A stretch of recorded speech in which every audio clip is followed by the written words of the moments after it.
आस बुली जा Bhubaneswar railway station.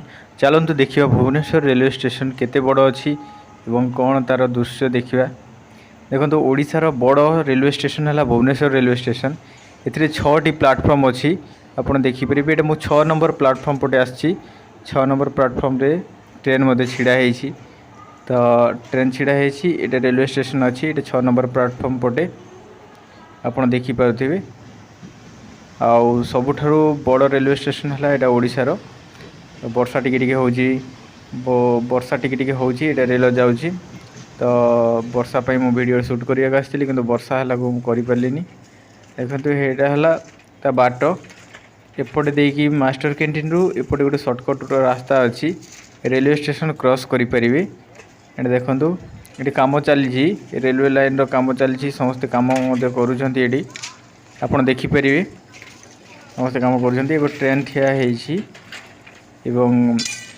माने बहुत भल लगे। बहुत नीट एंड क्लीन आउ बहुत सफा सुतरा थिला। एवं ए ऊपर बहुत सुंदर करी सजा होता जोटा फनी आम जो फनी आसला फनी रे जो भांगी भांगी जाइला भांगी गला ठू आउ सजड़ा हैनी। तो टिके ता सौंदर्यटा कमी जाइए ना आगुरी आप देखिए लिफ्ट लगी प्लस रैंप लगी रैंप रे आप जापरि। आउ माने 8टा 10टा ट्रेन सदा बेले तार वेटिंग थाए। आउ बहुत माने एटा लाइन रे क्रॉस करी गला बेले क्रॉस करी दियंतिनी। एठी सब टीटी माने टीटीआई सब जगी थांती कि आरपीएफ वाला एठी बसतांती। आउ मुझे आसती तो वीडियोटा भाविली वीडियोटा शूट करदे। आउ ये माउसी कौन बोईकी आसिले देखो ट्रेन रे जाउची। ट्रेन ड्राइवर जी अच्छा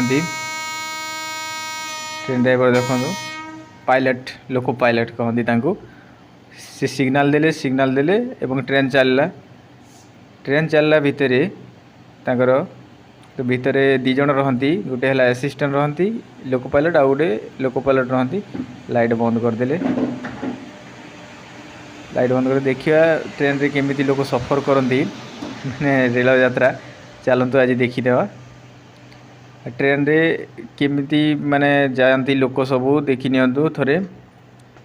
समस्ते पूरा अनैछंती एपटे पाखर ही वीडियोटा शूट करुँची। देखंतु भिड़ अच्छी ट्रेनटा समस्त बाहर को अनैछंती। एमिति सब भुवनेश्वर गाँव आम भुवनेश्वर गाँव को गले मत ये जावाक पड़ता है। गाँव भुवनेश्वर आसिले एमिति ट्रेन रे सफर करिया पड़ता है। गोटे गोटे तो बहुत भिड़ होता है ट्रेन रे।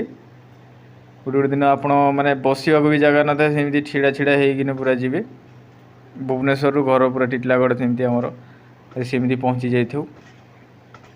तो ये कोरोना टी फांका अच्छी यहाँ समस्ते सीट रे बसी ट्रेन रे समस्ते सुरक्षित भाव में जाऊँगी। देखी दिंतु। थैंक यू धन्यवाद।